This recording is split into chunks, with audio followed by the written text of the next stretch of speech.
Okay, real quick, I want to go over graphing rational expressions. Hopefully this will help you on your test.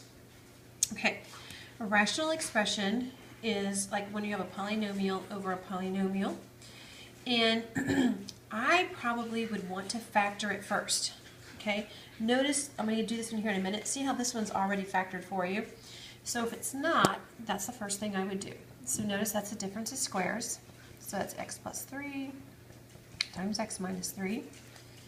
And this one right here, if you factor it, I'm not going over how to factor. Hopefully you guys are good at that.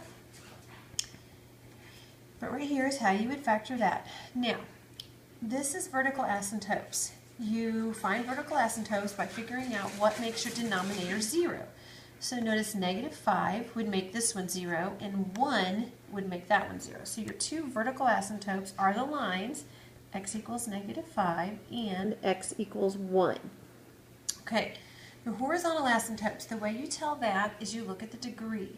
Notice these are the same. Since they're the same, you're going to take the coefficients. So your horizontal line, notice this coefficient is a 1 and this one's a 1.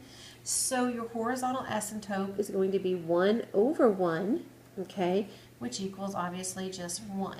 So let me just say, if this had been like a 2 here and this had been a 3 here, then your horizontal asymptote would have been the line y equals 2/3. It's just whatever's in front, okay, it's the coefficients of your leading terms.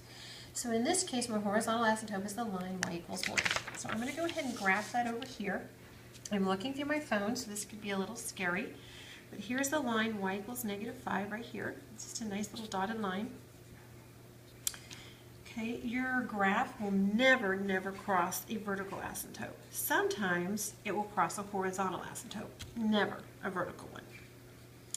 Okay, so there's my two vertical asymptotes. My horizontal is the line y equals 1. Make sure you realize it is a line, not a point. Okay, so there's that. Okay, your x-intercepts. You can find your x-intercepts by what makes the numerator 0. So look right here, it would be negative 3 and 3. That would be your two x-intercepts. So it's, again, it's what makes the numerator 0. So I'm going to graph my two x-intercepts. So that's 3, negative 3. So there's that right there. Your y-intercept, no matter what you're graphing, you always find your y-intercept by plugging in 0 for x. To me, this is the easiest one to do. If all these x's are 0, you can see you have negative 9 over negative 5. Two negatives make a positive, so your y-intercept is going to be 9/5. If you want to write it like a point, you can write it like that. Okay? You would have gotten the same thing if you would have plugged 0 in everywhere you see an x. So 9/5, which is almost 2. So, I mean, you're just going to have to estimate it, but it's somewhere right in there. Okay? So that's what that one looks like. Okay, it says, where does it cross the horizontal asymptote? Or does it even? The way you find this is take your rational expression, set it equal to your horizontal asymptote. So I'm going to do that right here. X squared minus 9, x squared plus 4x minus 5, set it equal to your horizontal asymptote, which in this case is 1. All right. I'm going to multiply both sides by whatever's in the denominator. So I'm going to multiply both sides by this. So what I end up is x squared minus 9 equals, notice if I multiply by 1, I'm going to get the same thing back. So I've got that. Okay. If you don't see that, what I did was I multiplied both sides by this x squared plus 4x minus 5.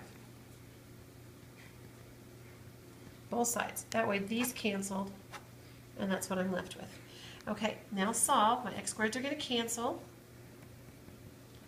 I'm going to move my 5 to the other side, so I'm going to add 5, so that's going to give me what, negative 4, so x equals negative 1. So where does it cross the horizontal asymptote? At x equals negative 1. So let me show you what I'm saying here. Right here at x equals negative 1, it's going to cross right there. Okay, so I can already see with these 3 points, it looks to me like it's obviously going up like this, because I'm just sketching this in. And it's going to get closer and closer to this horizontal asymptote. And so it's going to go down right here like this. So there are arrows on the end because it keeps going. So we've got this nice little curve right here. Now, I can already graph all of this without plotting any more points. Remember, when you graph rational expressions, you know it's either up here in this quadrant or it's going to be down here. It's one or the other. Well, since I have a point below, okay, my horizontal asymptote, I know it has to be down here. So it's going to hug this asymptote without touching it or crossing it. And again, it's going to hug my vertical asymptote. So it looks something like that, except it's supposed to be getting closer. I'm looking through my phone. It makes it kind of crazy. Nice, smooth curve. It is not an L. It is a curve, okay? Same thing on this quadrant. It's either going to be up here or it's going to be down here. Now, it can't be down here because there's not any x-intercepts down here, okay? So it can't be down here. Forces it to be up here, okay? Now, if you wanted to and you just weren't sure, you could plug in points. You could plug in anything over here, like -6, -7, who cares, and plug it in and find an actual point. I am too lazy to ever do that. So let me show you another trick, okay, if you haven't already figured this out.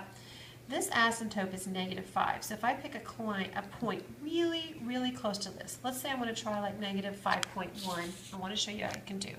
So I'm going to say I'm going to try -5.1.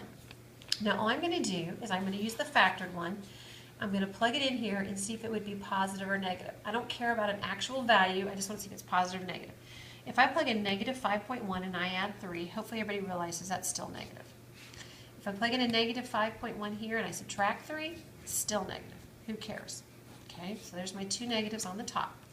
Now I'm going to plug in -5.1 plus 5. That still would be negative. -5.1 minus 1, I don't know what it is. It's still negative. Notice I have 4 negatives. That's an even number, so that would end up being positive. So what does that tell me? When I plugged in -5.1, since it's positive, it's going to shoot up to positive infinity. So you can see that right there. It's shooting up to positive infinity. Okay? Let me do another one. You can do that for anything. If you weren't sure right here, okay, I could have tried like a negative, something really close to -5, but on this side, let's say I tried like a -4.9. So try that. I'm going to try a -4.9, and look what happens. If I plug in -4.9 in there and I add 3, hopefully everybody still sees that would be negative. -4.9 minus 3, still negative. -4.9 plus 5, well, that would be positive.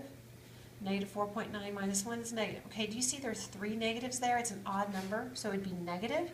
That means at -4.9, it's shooting down, okay, to negative infinity. So you can see right there, it's going to shoot down. So I could do that any place. And how do I pick? I pick values really, really close to the vertical asymptote. So if I was going to try it over here at 1, I'd probably try like 1.1. Okay, so there's one problem.